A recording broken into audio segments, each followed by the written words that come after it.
Hey everyone, and welcome to another live Q&A. I am thrilled to have with us today Amna. Hi Amna. Hi, everybody. Amna's out in Dubai. So what time is it for you out there at the moment? It's 9:30 here in the UK. It's 12:30 here, Oh, so okay, cool. it's we have a 3 hour difference. But then obviously you guys have daylight saving time. We don't. So sometimes we have a 3 hour difference. Sometimes we have a 4 hour difference. Depends Yeah, on the time of year. we like to muck around with ours. Yeah. Okay, so Amna, you've got a fascinating story, and where you're at today is really cool as well because you are now uh, leading your own business, which we'll get onto more later on. But tell us a little bit about yourself and a little bit about your Horsey background, because you might be from Dubai right now, but you're not from Dubai, are you? No, I was born in Wales and I spent the first 21 years of my life in Wales. And I graduated as a teacher from Swansea University. And in the course of looking for a teaching job, which are quite hard to come by, it was either move to London or go abroad. And well, I didn't want to live in London, being horsey and outdoorsy, and I really enjoyed the countryside. I thought I couldn't imagine anything worse than living in London. So I decided to look abroad and found a job in Ras Al Khaimah, which is in the United Arab Emirates. It's around an hour outside Dubai, and also like it's quite outdoorsy, it's quite rural, and I moved here.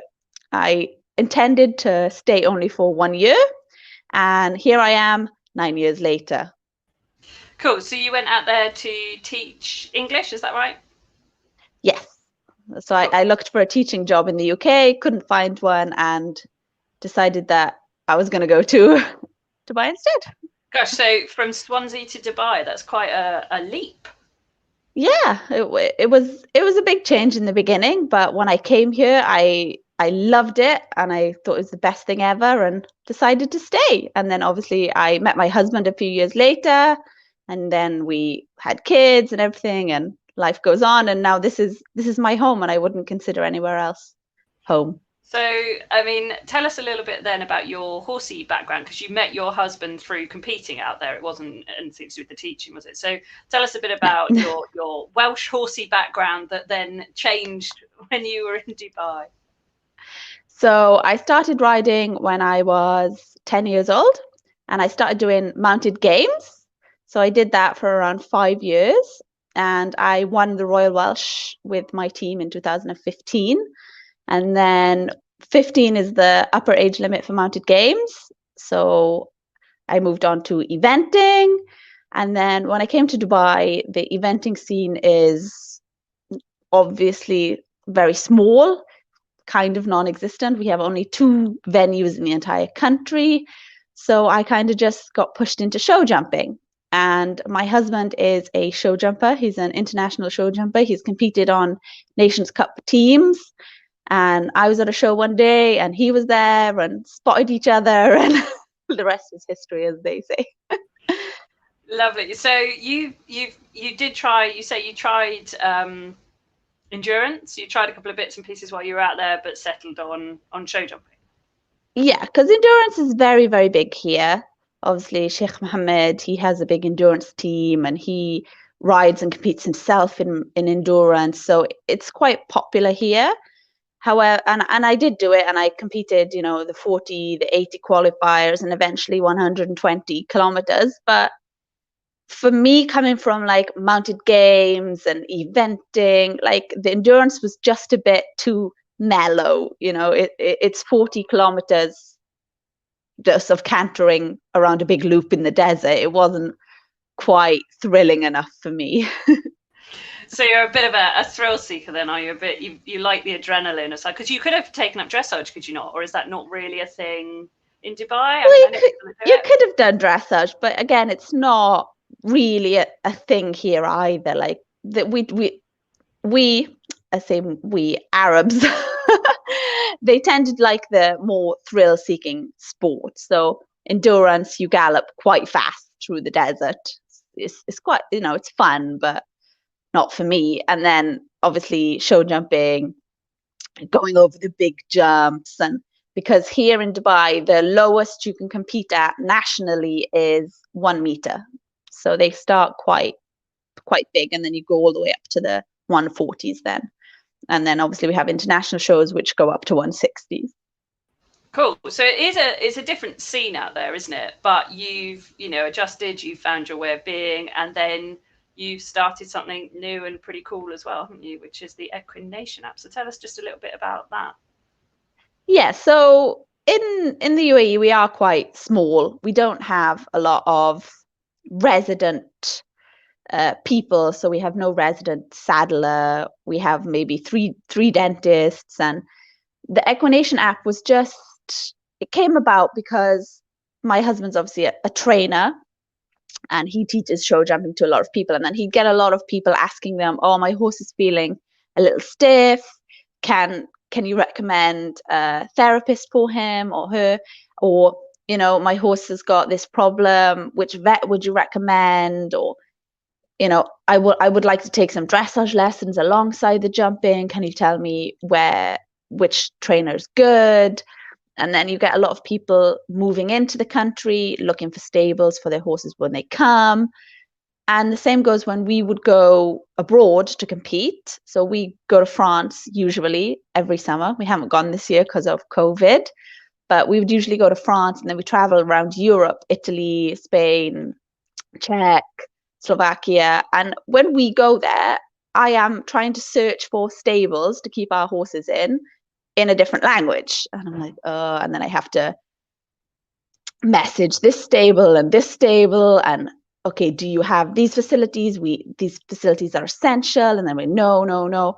So I thought there's has to be like an easier way to do this. So the idea for the Equination app was born, and it's basically a directory of everything equestrian. So stables, trainers, farriers, bit experts, saddlers, confidence coaches, so if you need, I need a stable in France that has an indoor arena and a horse walker, you can just go onto the app, you can click that in like the search engine, there's some options, and voila, you get however many options are available for what you're looking for. Cool, so that's awesome. And that was born of, as many inventions are, a problem that you had when you were having to do something logistically. Yeah, definitely, because like I mentioned, with my husband, he travels a lot, and then when we go away, like if you're in UK, you're surrounded by your friends, you have your horsey friends. If your horse is feeling a little bit off color, you can ask them, they can recommend people. Whereas when you've traveled and you've gone to another country for a show, or in the UK, you travel for a stay away show, which is maybe an hour, 2 hours away from your house or more, and then you have a problem there, your horse loses a shoe. Oh, well, who do I ask now for a farrier? And this is why I had the Equination app, because I've been in this situation myself. Oh, I'm in France. I don't know anybody in France. My horse needs new shoes. And then you have to search, and it's in a different language. And so I thought there needs to be an easier way to do this. So that's quite a big part of what you do at the moment out there, isn't it? So obviously you've got the app to make your life easier, but tell us a little bit about what kind of daily life is like for you, because you've got kids and you've got this husband. I mean, maybe at the moment it's obviously quieter, isn't it? Like you're not doing all that, but like a normal summer, what sort of things are you up to over there? Because I think it's fascinating. You do so much. Yeah, and in the summer we don't usually stay here, because it gets very hot. So we do try to go abroad, take the horses abroad to compete, and because the show jumping season, all equestrian season here is from October until April, because in the other summer months it is just too hot to ride the horses properly, train them properly, definitely can't compete. So we like to take them abroad. This summer, obviously, it's been a little bit different. Nobody's been allowed to travel very much. So we have stayed here. And it's a little different for me as well, because this is the first summer where I've not had a job, not been a teacher. So usually my summers would be spent, visiting family, going on holidays, relaxing, preparing for the next academic year. And this year I haven't had to do that. This year I have just been focusing on the app, building the Equination community, and really trying to spread the word about the Equination app. Cool. So let's go back a little bit then to the teacher thing. So when you were in Wales and you were teaching there, you said to me earlier on, you said there's a lot of teachers just find it really difficult and get pretty burnt out and stressed out with it, and it's not necessarily something they want to do. So tell us a little bit about that time, and maybe it isn't just in Wales, maybe it occurs in Dubai as well, I don't know. But yeah, it occurs, I think, anywhere you are, because the focus is no longer on the child and the teaching, and people get into teaching because they love being with children and they love giving this knowledge to children, and it's not about that so much anymore. Like, you have all these targets, and every child in the class has to be above 80%, and it's not realistic, and teachers get burnt out. In Dubai we have an inspection from the government every single year, and that's stressful. You have to be able to get good or very good to be allowed to continue accepting students, or you have to get very good for the school to be allowed to increase their fees, and it ends up with a lot of pressure on the teacher, and a lot of the parents would blame the teacher if the child is not meeting the minimum criteria, and it just became a not so fun place to be anymore. And so what was it then that meant that you decided, fine, do you know what, it's enough? Because there will be people in that situation right now, and it would be very interesting after COVID, actually, of people having their own kids for 5 months and realizing it's clearly not the teachers, because they haven't seen them. But what would you say to people who are stuck in something, who want to get out? Because this is such a common theme that I get from people like yourself, people who are entrepreneurs, they've set up their own businesses, and it's normally bought of the fact that they've gone, do you know what, I just don't want to do this anymore. This is not for me. There is another way. I want to do it. And I think hearing those stories all the time from people really helps to inspire them. And I think the other cool thing is that what you're doing is an app. So you're still in that Horsey community, you're still with Horsey people and doing something equine related, but you're not necessarily a rider or a groom or a physio or the kind of normal jobs that people might think about doing when it comes to equine work. So tell us a little bit about, that move for you from a job to, being your own businesswoman and things as well. Yeah, so for a couple of years, obviously, I've said, oh, I can't do this for the rest of my life. Like, I have one friend who's been teaching for more than 25 years, and it is her passion. Whereas it quickly became obvious to me that it wasn't my passion, and that horses were my passion. But when I finished school in a traditional family, horses in my family just wasn't a acceptable career path. We needed this 9-to-5 stable where somebody pays your salary at the end of every month, and that was what I was encouraged to do and pushed into. And I thought, teaching is nice, kids are lovely, we'll have some great fun. And I enjoy teaching. I do enjoy giving my knowledge to other people. And you might notice that if you follow the Equination app, I give on the Instagram page, I do give a lot of information to people. I do try and do a lot of educational posts around horses. So I lost my trail of thought now.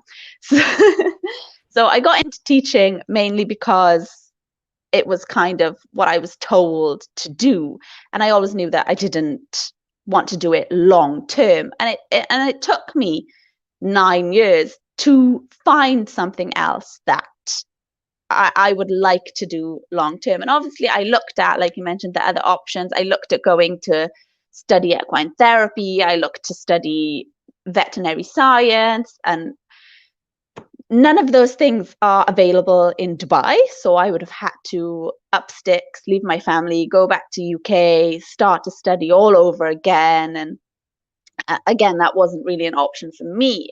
And then this idea for the app was born, and I started building the app, and I was building it for around, I think around 10 months before I finally had the courage to say, okay, the app is where I am going, and it's taking a lot more of my time and my attention now, and I can leave the teaching that I'm not passionate about and follow something that I am passionate about, something that does make me happy, something that I enjoy waking up to do every day.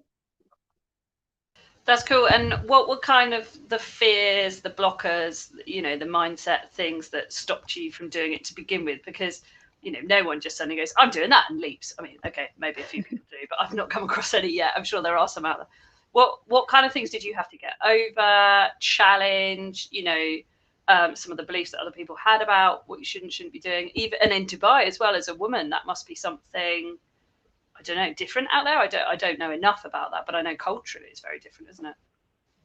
No, actually, being a woman really doesn't affect a lot here. Actually, we get, if you go to, like, say, a government registering your car, there's a separate area for women and men and a separate queue for women. So we always get seen sooner. So it's no detriment at all to be a woman. The only slight detriment probably would be maybe my religion, because in Islam we are taught, you have to be a little bit shy, you don't really get loud in your face, put yourself out there. We have the scarf, obviously, so it's like you have to be a little bit more modest. And if you're standing, when you're standing up in front of 20 guys, my personal thing was, well, I'm very shy doing this, and it took me a while to get over that and to be able to put myself out there, start a YouTube channel, start a podcast, even just putting my face on my Instagram page. But yeah, obviously the fears that I had were of failing. Like, you don't want to start something and then it not work. Okay, will people like it? What are people going to think? What are they going to say behind my back? This was a lot of the fear that I had. And actually, when I started telling people about my idea, I had loads of positive feedback, like, oh my God, that's such an amazing idea. We definitely need that. And that kind of gave me the courage to then go ahead and do it, knowing that people did want it. Yeah, absolutely. There's nothing worse for an entrepreneur, is it, than having an idea and actually discovering you think it's great, but no one else does. Yeah. So you sort of started forming this idea and chatting to some people close to you about it, and some other people, and they started to support you too. And it sounds like that was the sort of the beginning of the catalyst to start the baby steps of confidence of, oh, maybe this is the right thing to go. Yeah, you need the support from other people. I know some people will say that, no, you don't need to rely on anybody else. But for me, like, I needed that. You need your friends to cheer you on and say, yeah, go for it. Like, if somebody's telling you that's not going to work, that's not going to work, that's not going to work, they're in a negative mindset, and they're putting you in a negative mindset. Whereas if you've got people around you who are saying, yeah, go for it, like, it really does encourage you. And then even when you get the odd person who's like, yeah, don't need that, like, you have to tell, no, it's fine. This one person doesn't need it, but there's 10 others who do. So you have to just focus on the positives, focus on the good, and go for what makes you happy. This is what I have learned. Yeah, definitely. So how long has the app been sort of officially launched and out there now? So we officially launched on the 1st of June this year. So it's just 3 months now. Yeah. Okay, so just so it's still very early, yeah. Yeah, still a very new app. Yeah, absolutely. And what kind of challenges have you found bringing something brand new onto the market then? What kind of challenges have you come across that people have been saying or doing or thinking? People don't understand what I'm trying to do. Sometimes it takes me quite a long time to explain what the app is and how it can help them. And maybe that's just me, maybe that's just my bad explanations, or I think because it is a new concept, a new idea, that they're not quite sure about it yet. And then I've had a lot of people obviously try to tell me how they would like it to be, and I have to remember that no, this is mine, this is how I want it to be. And of course you definitely have to take on board what other people say, but if somebody says, oh, I need this, you have to weigh up the pros and cons for yourself and how it fits in with your philosophy. You don't just go, okay, yeah, they want it, I got to do it. You have to find a balance of giving people what they would like in the app, so that they're happy using it, they're confident using it, they're getting a purpose out of it, and obviously what you as the designer decided that you wanted it to be in the first place. And it has changed a lot for me since my initial thoughts about what I wanted it to be. It's definitely not the same. It's definitely been adapted and changed. Yeah, absolutely. And these things often do, don't they? I mean, my business looks nothing like it did, 7 years ago. Like, it was completely different in every way. The core of it's still there, though, which is about serving and helping others. Of course. And so what would you say, like, the core of yours is? And what would you say, 2 questions, what would you say your, like, big mission vision is for? Because it's an app, but it's an app that's got a reason, isn't it? It's not just... I want it to make life easier for people. I wanted to make it easy, that no matter what you wanted, it was there in one place. So it saved people time and just made life easier, basically connecting anybody in the equestrian world, the owners with the professionals. Cool. Okay, so there's a big vision then, just to make life easier for equestrians. And I think, what a vision to have, to keep that in mind when you want to, like, overcome problems, or, like you say, when people keep trying to push their agenda on it or things like that. If you can keep that vision of this is what it's about, then that keeps you going through the challenges. Yeah, and sometimes it is hard. Sometimes you get setbacks and you get, like I said, people disagreeing with you and people wanting to change what you've already done, and it's hard to keep on the path that you set out in the beginning.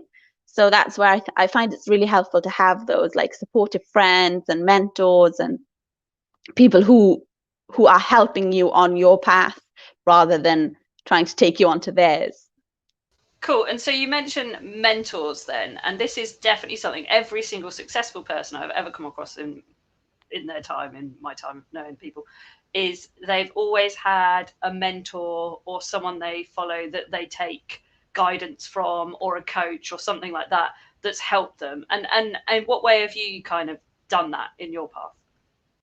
So I joined Ria Freeman's mastermind group, and she is marketing and PR, and she's just wonderful and has helped me, like, because before I started this app, I had no idea about Instagram and Facebook marketing and ads, and I just had this fabulous idea about how to help people, but I had no real idea about how to implement it and spread this to other people, to the people that I wanted to help. So I joined her mastermind group, and she has obviously given lots of strategies and lots of support. And if I get this person who leaves a negative comment, you can chat to her about it, and she gives you positive spins on it, say, and answers that are appropriate and friendly.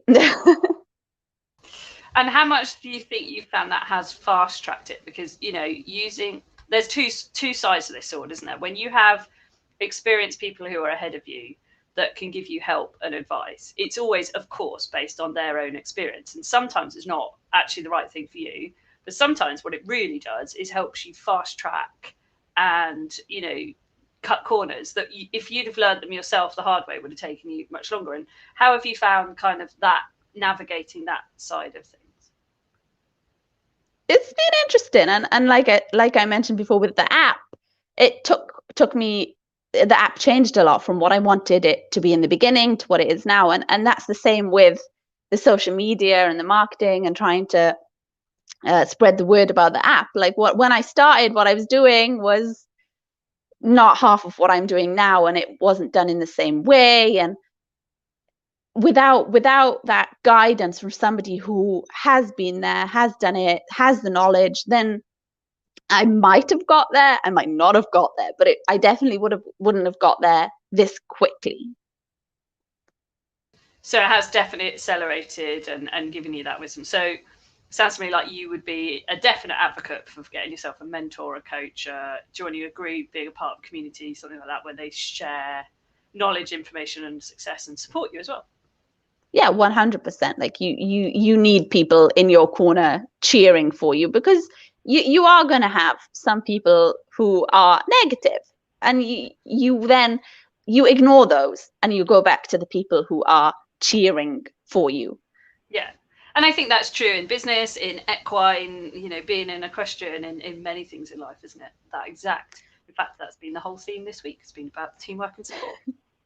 Yeah, and like when if I go back to teaching, when you're in the class with the kids, like you give them strategies to, if they don't know the answer, what's the first thing they do? They ask their friend.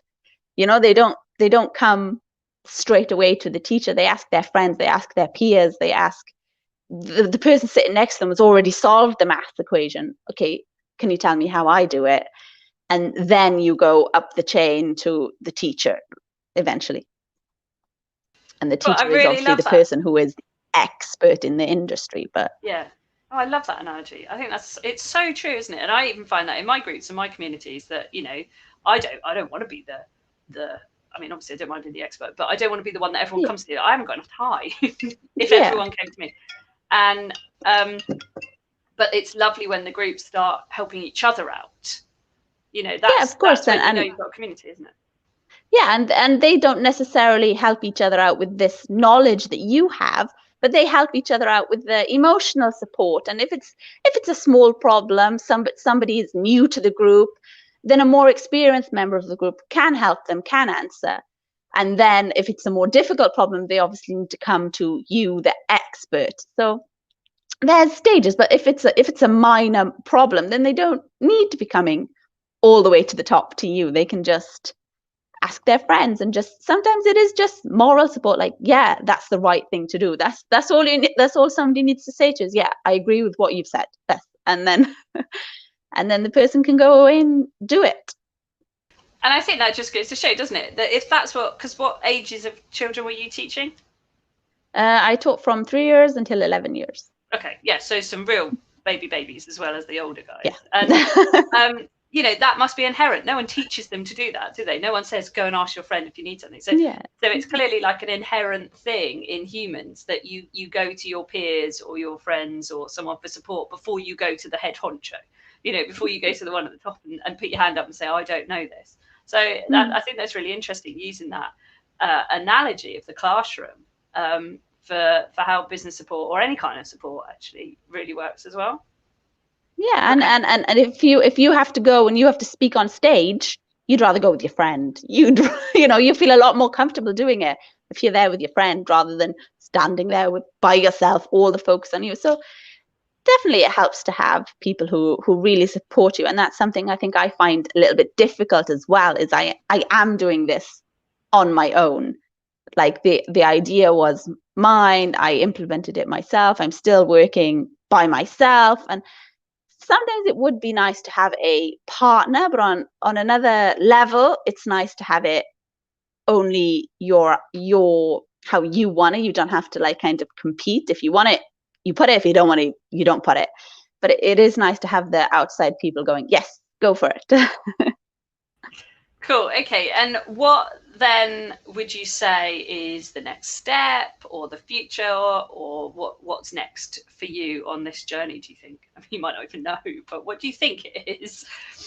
Well, I was really hoping to be able to get out to some shows and put the Equination app and do some sponsoring of some shows and everything, but that has been put on hold, obviously, because of COVID. So I'm hoping that within the next couple of months, we can start getting out and just being a bit more visible to people and explaining to people like face to face and everything about what we do, rather than just being like behind a screen all of the time.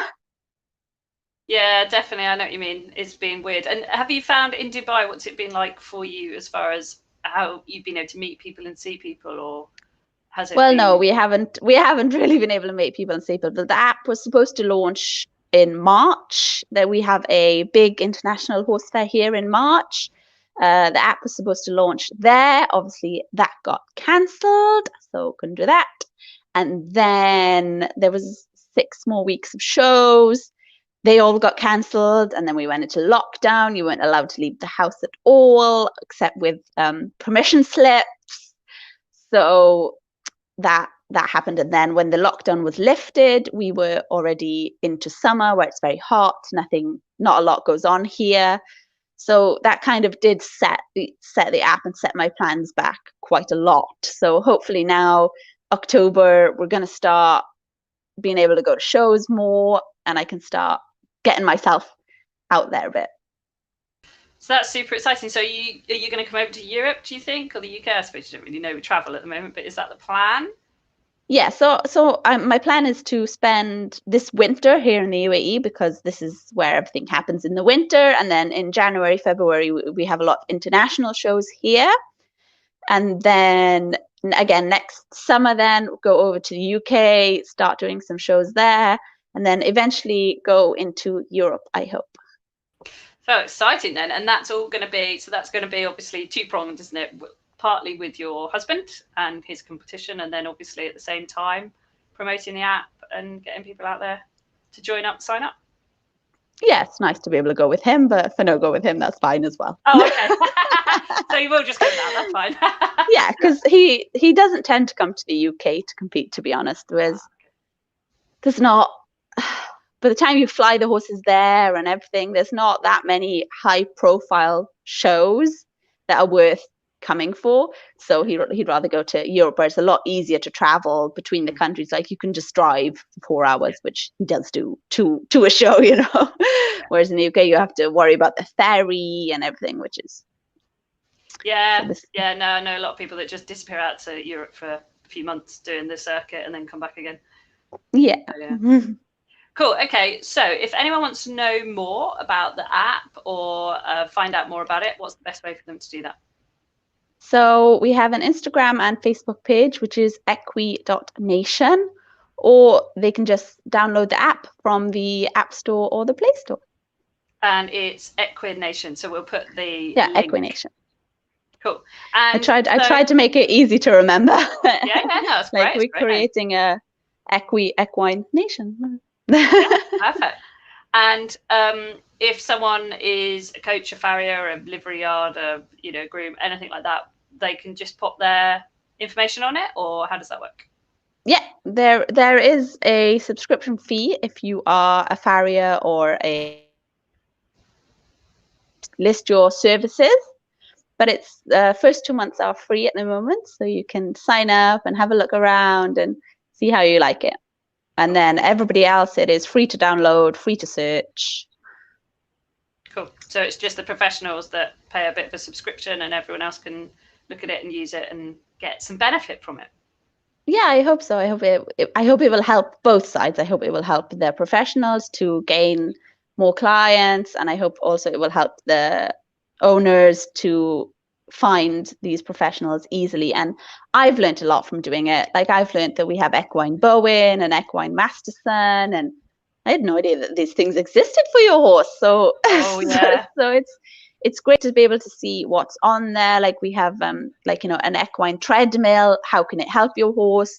When does your horse need it? When would you benefit from it? And it's very interesting actually, that these things that your horse can have and how it can help your horse to just be happier, and even their performance and things like that. Cool. Yeah, no, there's so much in the UK. Like if you can have it for humans, you can have it for horses. In fact, a lot of the time you can have it for the horse. It doesn't exist for the human yet, but it's yeah. Cool.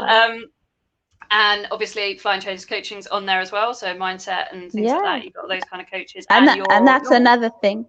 That's another thing, like we don't have any mindset coaches in Dubai. So now all the riders here have access to you through the app. Yep. So they're given the chance, if they're lacking in confidence, to actually connect with somebody who can help them Whereas before the app, they wouldn't have had, that might not even have thought of it. It wouldn't have crossed their mind that they could contact somebody in the UK and just get the sessions over Zoom or something like that. So I hope that it will really, really help people no matter where they are. Yeah, absolutely. And I mean, you know, I coach all over the world, so it's pretty cool. I haven't yet got my first client in Dubai, but I'm sure that'll come. But I've got many other. Yeah, like I said, we're not really doing a lot at the moment. It's still quite hot. So hopefully now in October, when we start getting into the competition seasons, and people start realizing that they need that little bit of competitive edge or just a bit more confidence in their riding, that they can contact you. Awesome. Okay, and someone has just said they've had a look at the app for the first time now, and they say it looks awesome. So thank you. They've started to look at it already, so that's great. So is there anything you wanted to add or cover that you don't think we have before we just wrap up? No, I don't think so. It's been lovely chatting to you. Yeah, always a pleasure. And you've got your own podcast and you've got your own YouTube channel as well, haven't you? Yes, I do. It's the Equination on YouTube and the Equination podcast as well. So it's very simple. We're Equination everywhere. Oh no, that's great. It's build a brand. Why not? And trying to keep it simple. This is my help people keep it simple. This is the app. Hopefully, is simple for people to use, and it doesn't require a lot of guidance, instructions. So. No, it's very good. It's very simple. It's you know, sometimes the simplest things are what we need. We just didn't realize we needed them. So I think it's a great idea. And lovely to chat to you too. And I know at some point we've done a podcast, so I don't know when my one's coming out. Soon, I think. Coming out soon. Exciting. So go and take a look. And you've interviewed loads of different people in all sorts of different areas on that as well, haven't you? So a bit like these Q&As, lots and lots of people and loads of topics. Yeah, we have some professionals like yourself explaining what they do, how they can help, and we also have some just riders as well who explain like about their Horsey world and how the app can help them. So lovely. Cool. Okay, well, thank you so much, Amna. It's been an absolute pleasure chatting to you. And good luck with the future of the app. Let us know if there's ever anything we can do to help support you in any way. Because I do think that, you know, we need to be all helping each other in the equine world, just like you've said. And yeah, thanks once again and have a great afternoon. Thank you. It was lovely chatting to you. And thank you for everybody who listened. Have a nice day. Bye. Bye.